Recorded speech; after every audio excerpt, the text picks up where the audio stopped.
On his birthday, my son looked me in the eye and said, "You never helped me. Not once."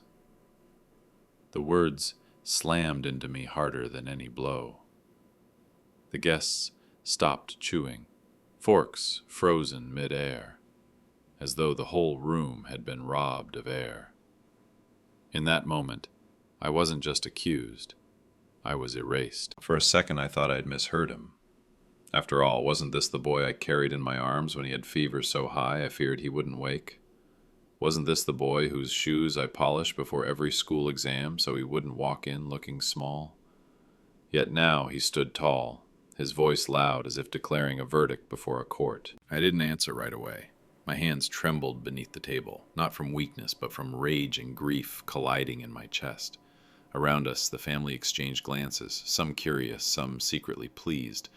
They had whispered for years that I had done nothing, given nothing, that all his success was his alone, and now my son had said it aloud, confirming their poison. The room felt colder. His words had stripped me of 20 years in a single breath. My sacrifice, long nights, empty stomachs, debts hidden in silence, was reduced to nothing more than absence. You never helped me. I studied his face, searching for the boy I once knew, the boy who clutched my hand on his first day of school, the boy who fell asleep against my chest after I worked 2 shifts just to buy his textbooks. But that boy was gone, replaced by a man who looked at me as if I were a stranger at his table. The accusation wasn't just a sentence, it was betrayal. It was him cutting the cord that had bound us through years of sweat and hunger. And as the silence pressed harder against my chest, I realized something. He had no idea what truth was. He thought love shouted in gifts and applause. He thought help was only real when it was loud enough for the world to see. He had no idea that real help lives in shadows, hidden in slips of paper, in sacrifices no one claps for. And as he waited for me to defend myself, I stayed still, because what he thought was weakness was only the calm before truth would rise. Truth written not in speeches, but in ink and receipts that had been waiting in the dark for this very moment. Friends, let me pause here for a moment. Tell me in the comments, where are you listening from? Have you ever faced something like this in your own life? If this story touches your heart, please subscribe and share this video. Your support helps us grow this channel and bring more stories like this to you every day. And now, we continue. The words still hung in the air, sharp and heavy, but I did not move. My son's accusation echoed louder in the silence than it had when it left his mouth. The guests waited, their eyes shifting between him and me, but I gave them nothing. I let the silence speak, though it pressed against my chest like a stone. For him it was a pause. For me it was a wound. I looked at him, and all I saw was a man who had forgotten the boy he once was. Forgotten the nights when I worked until dawn, my hands blistered and cracked, so that he could have shoes without holes. Forgotten the mornings when I skipped my own meal so his plate wouldn't be empty.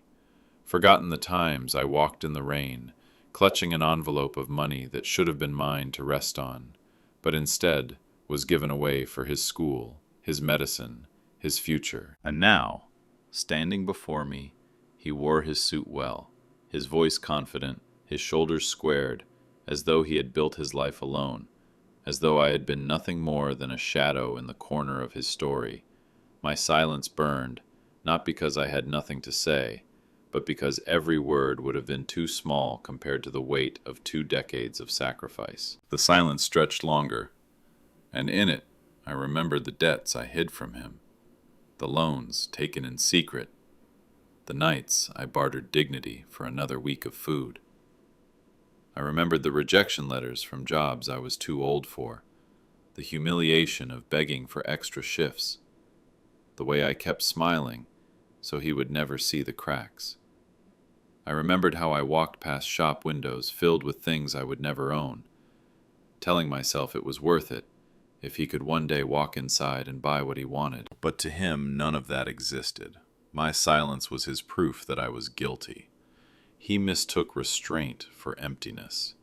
He thought no words meant no defense, no history, no truth. And so he looked at me as though the verdict had already been passed. What he didn't know was that silence can be sharper than anger and heavier than any argument. I wasn't empty. I was waiting. Waiting for the moment when truth, long buried under dust and neglect, would rise from the shadows. And when it did, it would not need my voice. It would speak for itself. The silence at the table pulled me backward into years no one else seemed to remember. Memories returned like a flood, unstoppable, drowning out the room around me. I saw myself under dim factory lights, the air thick with smoke, machines groaning while my body bent and bent again until it almost broke. I felt the ache in my spine from carrying more than steel. I carried a future on my back. I saw the boots I wore until the soles split open, patched with tape and hope because new ones were too expensive. My wages weren't for me, they belonged to him. Every coin was measured, every purchase weighed against what he needed. Medicine over food, books over warmth, his life always before my comfort. Dreams I once had, of travel, of rest, of dignity, were folded and put away like clothes that no longer fit. There were nights I came home and found him asleep at the table, his school work scattered around him. I would lift his head gently, carry him to bed, and slip the blanket over his small shoulders. Then I would sit in the dark and calculate bills by the light of a single flickering bulb, praying numbers could stretch further than they were meant to. I remembered walking into the pawn shop with trembling hands, sliding my watch across the counter, the last gift from my own father. The man behind the glass didn't even look at me with pity. He only wrote a number on a slip of paper. That money went straight to tuition. My wrist felt naked afterward, but my heart told me it was worth it. Until now, until his words made me question whether he ever saw. And there were winters, colder than bone. I wore the same threadbare coat year after year while he walked out the door in something new, something warm, something I had chosen not for myself, but for him. I carried his victories in silence, each one built on sacrifices he would never notice. Every memory rose with such force that I almost laughed at the cruelty of it. He had accused me of absence, yet my presence lived in every step he ever took. He never stumbled because I had already bled for the path to be clear. He never saw the storms because I had stood in them, soaked and shivering, so the rain wouldn't touch him. The years he had forgotten were carved into me, line by line, scar by scar. My body carried proof that his life had been lifted by unseen hands. And now, as he stood tall and sure of himself, he believed he had built it all alone. But I knew better. The years unseen are not erased. They wait, quiet but unyielding. And one day, they always rise. The silence was not mine alone. It spread across the table like a shadow, heavy and accusing. Around us, faces shifted, eyes darted, but no one spoke. Relatives sat like judges in a trial I had not asked for. Some leaned back with smirks that revealed how long they had waited for this moment, for the son to strip the father of his dignity. Others kept their eyes lowered, pretending to study their plates, as if silence could free them from complicity. But silence is never neutral. In their gazes I felt old wounds reopening. These were the same people who whispered in kitchens when I wasn't there, who measured my worth not by the nights I broke my body, but by the absence of spectacle. To them, sacrifice meant nothing if it wasn't paraded in front of others. They never saw the nights I carried debt like a chain, or the mornings I rose before dawn to stretch a paycheck that was already gone. And now, with my son's words, their doubts seemed confirmed. I could feel the betrayal deepening, not only in his accusation, but in the way it echoed through the room. It wasn't just between father and son anymore. It was public. It was theater. My own flesh and blood had turned my life into proof of failure, and they were the audience applauding inside their minds. The smirk of one cousin burned in my vision. He had mocked me for years for working small jobs, for never making it big. And now my son's words gave him fuel, as though all my labor had been nothing but smoke. He looked at me not with pity but with quiet triumph, like someone watching a man stripped of his last defense. Others shifted uncomfortably, their hands fidgeting with napkins, their throats clearing. They weren't on my side, they were only afraid. Afraid that if they looked too long, they might see themselves reflected in my suffering. So they looked away, pretending not to hear, pretending not to notice that the bond between father and son had just been severed in front of them. The betrayal was not only in what was said, but in what was not stopped. Not one voice rose to remind him of the truth. Not one dared to interrupt, to defend, to challenge his cruelty. My silence was heavy, but theirs was cowardice. And together, those silences built a cage around me, as though the judgment had already been passed. I sat there, the weight of years pressing down, surrounded by faces that had known me all my life, yet chose to see me as nothing. My son's voice was loud, but their watchful eyes were louder. They turned a wound into a spectacle, and betrayal into a verdict. And as I sat still, I realized that truth would not only be for him, it would have to be for them, too. At last I moved. Slowly, so slowly that every creak of my chair seemed to echo louder than his accusation. The table shifted as I rose, the guests watching as if something sacred or dangerous was about to happen. My son stiffened, but I did not look at him. My steps carried me toward the corner of the room where an old cabinet stood, forgotten by everyone but me. Its wood was scarred with time, its handle loose, as if it too had been waiting for this moment. I placed my hand on it, and for a heartbeat I hesitated. The metal was cold against my palm, familiar yet heavy, because I knew what lived inside. With a groan, the drawer slid open, as though waking from years of silence. A faint scent rose, dust, paper, ink that had yellowed with age, the fragrance of years that no one cared to remember. Inside lay the truth, not in speeches, not in boasts, but in envelopes worn thin, in receipts folded and refolded until the creases cut deep. They looked so fragile, so ordinary, yet I knew they carried more weight than all the accusations in the world. Every slip of paper was a night I had given away, a dream I had folded shut, a piece of my life exchanged so that his might rise. My fingers brushed over them gently, as one might touch the faces of the dead. They were the quiet tombstones of sacrifices no one had honored, proofs of a love that never asked to be recognized, only to endure. I remembered tucking them away, year after year, telling myself it was foolish to keep them, that one day he would know without needing proof. But something inside me had whispered otherwise. Keep them, because one day memory will fail and lies will be louder than truth. And now here they were, waiting. The room behind me was silent, the air so heavy I could hear the pulse in my ears. I gathered the envelopes in my hands. They trembled, not from weakness, but from the sheer weight of everything they carried. These were not scraps of paper. They were nights of hunger, mornings of labor, afternoons when my body screamed but I kept working. They were the currency of love, exchanged quietly, faithfully, without witness. I turned back toward the table, toward the son who had said I had never helped him, and for the first time that evening, I felt no anger, no need to shout. I felt only the gravity of what I held, because these papers, humble and stained, were louder than my voice could ever be. And as I walked back, carrying the drawer's secret in my hands, I knew the moment of reckoning had finally arrived. I laid the first slip of paper on the table.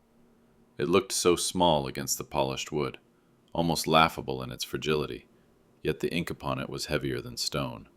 A school fee from years ago, my son's name written beside the amount, the date like a scar carved into time, my wages, broken down into numbers, transferred into his future. No applause, no gratitude, only ink. Then another, a hospital bill, smudged where my thumb had pressed too hard the night I carried him, feverish and trembling, through a storm to the nearest clinic. I remembered the doctor's cold eyes when I asked if I could pay in installments, remembered the humiliation of counting crumpled notes while my son lay behind the curtain. The bill still smelled faintly of antiseptic in my memory. Another receipt. Uniforms. I saw his small frame in the schoolyard, proud in a blazer too stiff, shoes too polished, unaware that I had skipped meals for 2 weeks to make sure he didn't look lesser than the others. That slip of paper held more than a number. It held my hunger, hidden behind a smile. Then textbooks. I remembered the night I stood at the bookstore counter, the clerk waiting as I argued with myself which book I could afford to leave behind. None, I decided. My hands shook as I handed over the bills, my week's pay dissolving into pages he would never remember were bought with my silence. And bus fares. Endless bus fares. Tiny slips of paper that once lived in his pockets and floors, forgotten as trash, yet every one had been a piece of me. I saw myself standing in the rain at the depot, pressing coins into the driver's palm, watching the bus carry my son toward opportunity while I walked home in the dark. Slip by slip I spread them out, like cards in a game he thought he had already won. They stretched across the table, fragile and yellowed, but stronger than all his words. Each one was a testimony. This is where I was. This is what I gave. This is the truth you buried beneath your pride. My son's eyes darted over them, confusion flickering first, then something heavier. The numbers spoke louder than I could. They did not shout, they did not argue, but they told a story in black ink and faded dates, a story he had chosen to forget. The room had shifted. Relatives leaned forward, faces tight, unable to look away.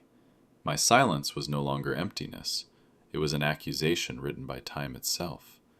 The papers lay between us like a battlefield, each receipt a weapon forged in sacrifice. And for the first time, I saw my son falter, not because of my words, but because ink never lied. I chose one slip from the scattered pile.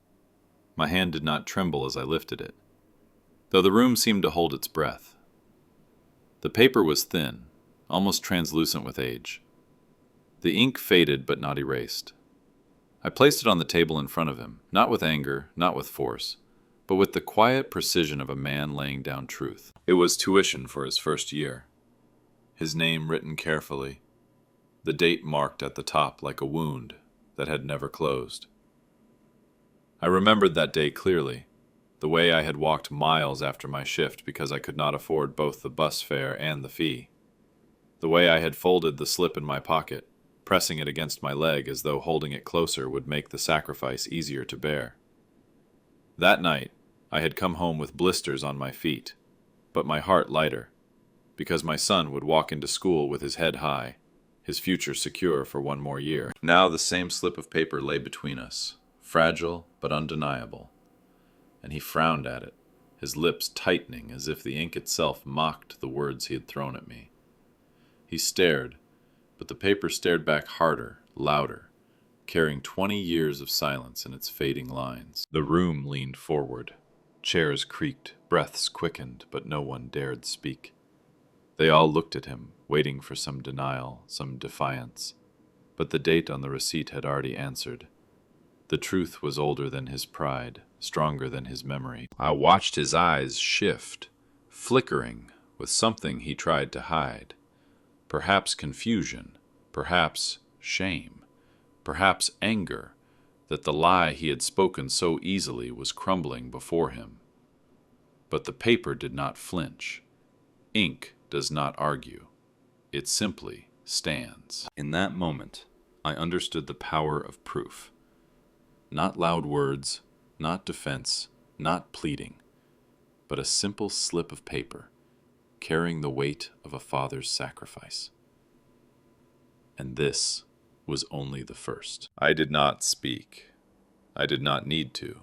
The first receipt had already begun to rewrite the story he had tried to erase.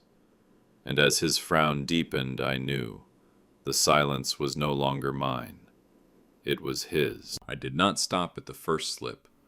One by one, I placed them down, each paper a stone thrown into the silence, until the silence itself began to shatter.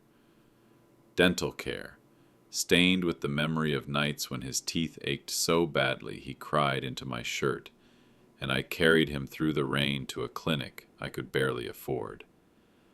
I remembered the way the dentist looked at me, waiting for payment, and how I had pulled folded bills from my pocket, every note damp with sweat. That receipt lay on the table now, yellowed, but still alive with the echo of his cries silenced by my sacrifice. Another slip. Sports equipment. A pair of cleats he wore proudly on a muddy field, never once knowing I had traded a week's worth of bus rides to pay for them. I walked instead, step after blistered step, so he could run across the grass with the confidence of a boy who belonged. The paper still bore the faint print of the store, meaningless to him, but to me it was the taste of exhaustion and the ache of swollen feet. Then summer classes. I laid those down slowly, remembering the long evenings when he begged not to be left behind, when he dreamed of something brighter, greater. I said yes, though the cost tore through my chest like glass. I said yes, though it meant another month of living on bread and water, my clothes growing thinner, my body weaker. That receipt landed on the pile like a quiet confession, proof that every dream he claimed now had been watered by my sacrifice. Slip after slip, the papers spread, until the table was no longer wood but testimony. A mountain of evidence grew, a weight of truth so heavy it bent the air itself. Each date, each number, each faded line was a voice rising against his accusation, louder and louder, until the room seemed to tremble with it. I saw the relatives lean forward, their smirks erased, their faces shifting from doubt to unease. They were watching the story rewrite itself, page by page, number by number. No one spoke. No one dared. The receipts had become my witnesses, my defense, my justice. And my son? He sat there, eyes locked on the pile, his frown deepening into something darker. His words had been strong, his voice certain, but against this avalanche of truth, he was shrinking. Memory had failed him, pride had blinded him, but ink never lied. The pile grew higher, and with it the weight of everything he had chosen to forget. And as I placed the last slip gently on top, I felt the years of silence lifting from me, shifting onto his shoulders where they had always belonged. At first he tried to hold his posture, his chin high, his jaw set, as if the pile of papers before him were nothing but dust. But arrogance is fragile. It cracks under the weight of truth. I watched his face shift slowly, almost unwillingly, like a mask breaking apart. His eyes darted from one receipt to another, unable to rest, as though each slip of faded ink accused him personally. The room, once his ally, no longer held him with the same warmth. The audience that had smiled at his boldness now leaned back, uncertain, their pity curdling into doubt. His lips trembled when his eyes landed on a receipt for medicine, and I saw a flicker of memory in him. The night he had coughed until dawn, the way I had pressed damp cloths to his forehead, the way I had carried him through empty streets to the pharmacy. Perhaps he remembered, perhaps not, but the paper remembered. The ink had preserved the truth long after memory betrayed it. A bead of sweat slipped down his temple. He shifted in his chair, his shoulders losing their proud square. He looked younger suddenly, smaller. Not the man who had thrown his accusation like a knife, but the boy I once knew. The boy who had once depended on me for every step. The change in his face was not just shame. It was fear. Fear that his words had awakened something he could no longer control. Around us, the silence deepened. Relatives who had smirked now avoided his eyes, some glancing at me with unease, others staring at the table as though the receipts might speak if they looked long enough. No one reached for him. No one defended him. He sat alone, the pile of paper a mountain between us, a mountain that crushed his certainty. And then it happened. His mouth opened slightly, as if to speak, but no words came. His voice, so sharp before, had deserted him. Pride had been loud, but shame is always silent. His face said what he could not. He had forgotten. He had denied. And now he was caught in the snare of his own blindness. I didn't move. I didn't speak. I let his shifting face bear the weight of the moment. For the first time, he was the one on trial. At last I let the silence break. My voice did not rise, it did not thunder, yet it carried further than any shout could have.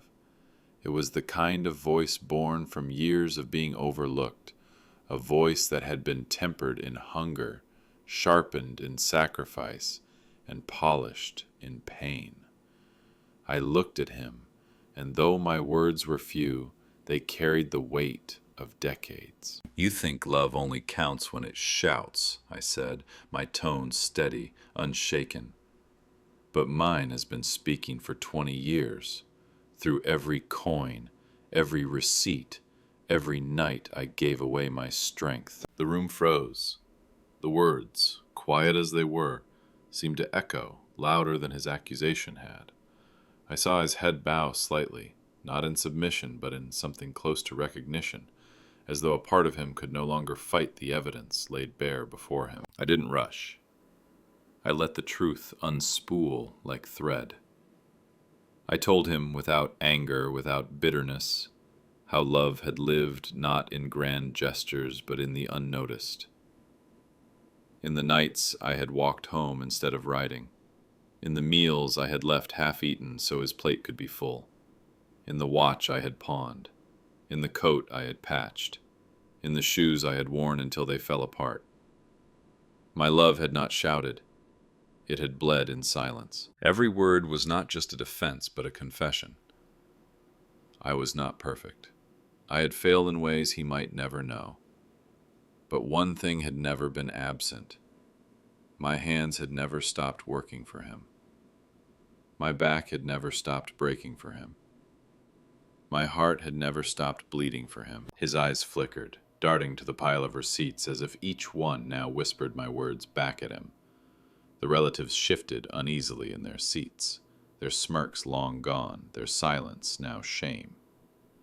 For the first time I felt no weight on my chest. The burden was lifting, not because he had forgiven me, but because I had finally spoken the truth that had lived too long in shadows. My voice fell quiet again, but the echo remained. It hung in the room, heavier than judgment, clearer than accusation. He had tried to erase me with one sentence, but my words, gentle, steady, undeniable, had carved me back into his life, whether he wanted it or not. And in that moment, I realized something powerful. I didn't need him to agree. I didn't need him to nod or to apologize. I only needed the truth to stand. And it did. On the table, in the papers, in the silence that now belonged not to me but to him. The silence cracked, not with a shout, but with a murmur. It began softly, almost like the rustle of leaves in the wind. One voice, then another. Low, uncertain. The same family who had smirked when my son accused me now shifted in their chairs, their eyes no longer fixed on me with doubt, but on the mountain of papers spread across the table.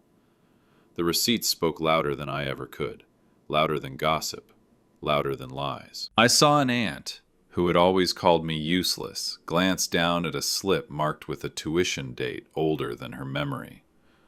Her lips pressed together, the smirk erased. A cousin who had leaned back smugly now leaned forward, eyes narrowing as though the truth stung him. Even those who had been eager witnesses to my humiliation could no longer deny what they saw laid bare in ink. One by one, heads began to nod. Not openly, not dramatically, but in the quiet way people do when truth corners them. Some avoided my eyes, ashamed that they had believed the lie. Others stared at the papers with a strange reverence, as though realizing that every number, every faded line, was a monument to years they had never cared to notice. The murmurs swelled, not in defense of me, but in recognition of something undeniable. It was as if the receipts had turned the room into a courtroom, and they themselves were the witnesses, calling out what no one had wanted to hear. Sacrifice, silent and steadfast, had always been present, and now, exposed to the light, it demanded acknowledgement. My son sat frozen in the middle of it all. The doubt was no longer mine to carry. It belonged to him. His pride had cracked, and the eyes that once looked at him with admiration now watched with unease. The balance had shifted. He was no longer the accuser. He was the one on trial, surrounded by evidence he could not refute, and witnesses who could no longer pretend not to see. And for the first time that night, I did not feel alone. Not because they loved me, not because they defended me, but because the truth had found its own voice, and it was louder than the lies that had once drowned me. At last his shoulders slumped. The proud line of his back curved, his chin sank, and the fire in his eyes dimmed to ash. He had walked into this moment certain, armed with accusation, convinced that words alone could erase a lifetime. But now the very papers he once dismissed as meaningless lay before him like chains, binding him to the truth he could no longer deny. Every slip carried a weight he could not lift. The tuition that had opened doors, the medicine that had saved his nights, the uniforms that had spared him shame, they pressed down on him harder than judgment itself. He lowered his head, not in humility, but in defeat. His lips parted as if to speak, but no sound came. Silence, once my burden, now wrapped itself around him. For the first time, he was the one caught in it, and the silence did not protect him. It condemned him. I watched as his fingers twitched against the edge of the table, as though he wanted to gather the receipts and hide them, sweep them away before every eye in the room. But he could not move. They stared back at him, cold and undeniable, each one a mirror reflecting not just my sacrifices, but his blindness. The smirks from the family were gone. Now they looked at him differently, the warmth of their earlier support replaced by doubt, even disappointment. The boy who had accused me was gone. In his place sat a man who suddenly saw how much of his life had been built on the quiet sacrifices of another. Pride had left him. Certainty had abandoned him. And shame, the kind that burns deeper than anger, began to take its place. I did not smile. I did not rise. I simply watched as the weight he had tried to place on me slid back to where it belonged. My silence was no longer a wound. It was a crown. His was a sentence. And in that moment, I realized something. The receipts were not only proof of what I had given, but proof of what he had forgotten. And forgetting is its own kind of betrayal. Now, with his head bowed, he finally faced the truth. Not because I demanded it, but because the papers would not let him look away. For the first time, the silence belonged to him. I rose slowly, not with fury, not with triumph, but with the steady weight of a man who has nothing left to prove. My chair scraped against the floor, the sound sharp enough to cut the silence in two. All eyes followed me, but I did not seek their approval. My gaze rested only on the pile before me, the silent testimony of 2 decades, the story I had carried in my bones while others carried only their pride. With careful hands, I gathered the stack. The papers were fragile, thin as dried leaves, yet as I held them, they felt heavier than stone. He had called me absent, useless, forgotten, but the weight in my palms told a different story. These slips had carried his childhood, his health, his dignity, his dreams. Each one was a brick in the foundation of the life he stood on. I did not shout. I did not demand thanks. I did not even look at him with anger. Instead, I stepped closer, my shadow falling over him as he sat bowed, stripped of the arrogance that had once fueled his words. Gently, I set the stack down in front of him, laying it not as evidence in a trial, but as a gift of truth, impossible to erase. The papers fanned across the table like wings, bills, receipts, slips marked with ink that time had tried to fade, but never could. They looked so ordinary, yet in their silence, they thundered louder than any speech I could give. I pushed them toward him, not to wound, not to humiliate, but to show him what he had chosen not to see. I spoke no word. There was nothing left to say. The proof was already in his hands, pressed down by years of sacrifice he could never repay, never fully understand. I did not wait for his apology, nor his recognition. The truth did not need his permission. It was already written. For a moment, he stared at the stack, his lips trembling, his fingers hovering as though afraid to touch them. And in that hesitation, the room shifted. Every relative, every watcher, every judge in their own heart now knew. I had stood, I had carried, I had given. And now, at last, I had laid it down. Justice did not arrive with clapping hands or voices raised in my defense. It came quieter than that, heavier, more undeniable. It came in the way their eyes shifted, one by one, no longer fixed on me as the accused, but on him as the guilty. It came in the silence that thickened until it was no longer mine to carry. It belonged to the room, pressing down on every witness who had once doubted. No one spoke, yet I felt the verdict pass through them like a current. The smirks were gone. The averted gazes had turned into stares, not of judgment toward me, but of reckoning toward him. They did not applaud. They did not comfort. They simply looked, and in those looks lay the harshest sentence of all. For lies do not die in noise. They die in the suffocating quiet when no one believes them anymore. My son sat small, shoulders hunched, his face pale in the dim light. He had tried to cut me down with words, but the papers lay before him like an unmovable mountain. Every number, every faded line had become a stone in a wall he could not climb. He was silent now, not out of defiance, but because truth had stolen his voice. And me, I stood taller, not because I had won some battle, but because truth had finally risen to the surface. It did not need me to fight for it anymore. It had fought for itself, line by line, receipt by receipt. I was no hero, no conqueror. I was simply a man who had carried love quietly, and now the room could see it for what it was. Justice had no trumpet, no grand declaration. It stood quietly between us, undeniable, untouchable. And in that silence, I felt lighter. For 20 years I had carried sacrifice in secret, buried beneath doubt and whispers. Now, for the first time, it was not hidden. It was seen, and that was enough. I did not wait for his apology. I did not linger for his words, for no sound he could make now would carry the weight that truth already had.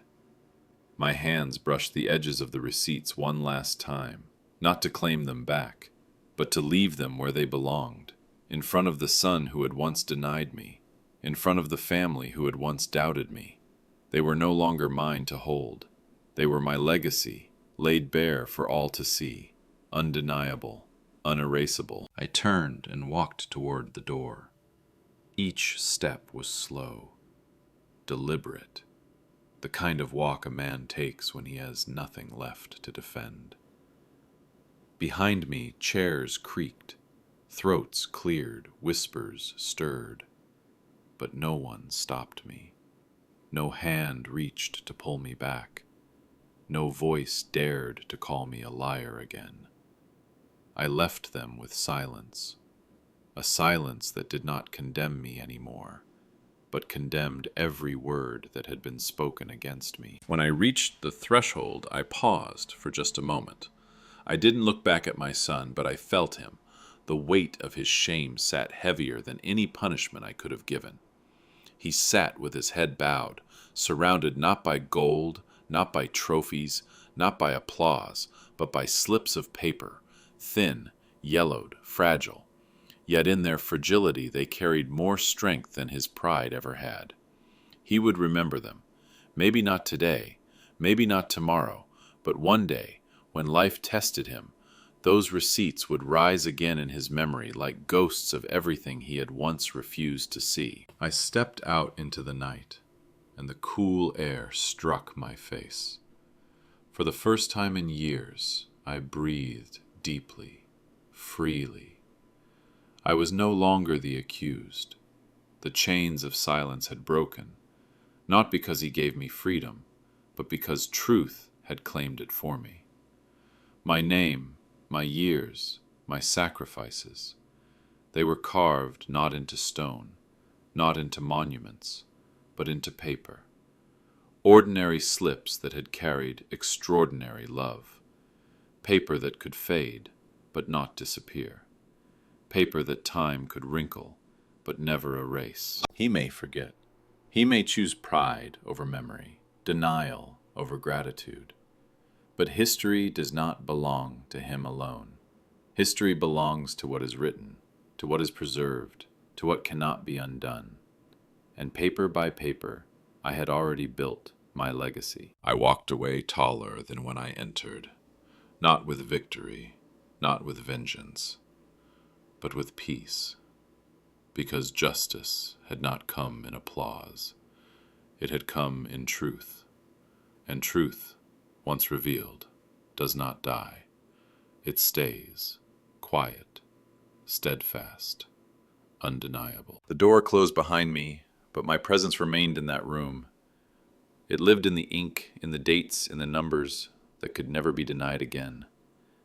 They would remember, not because I demanded it, but because the receipts, humble and unshakable, had already spoken louder than any voice. And that is how a father leaves, not forgotten, not erased, but written into the very fabric of his child's life. A legacy that stays, whether they choose to honor it or not.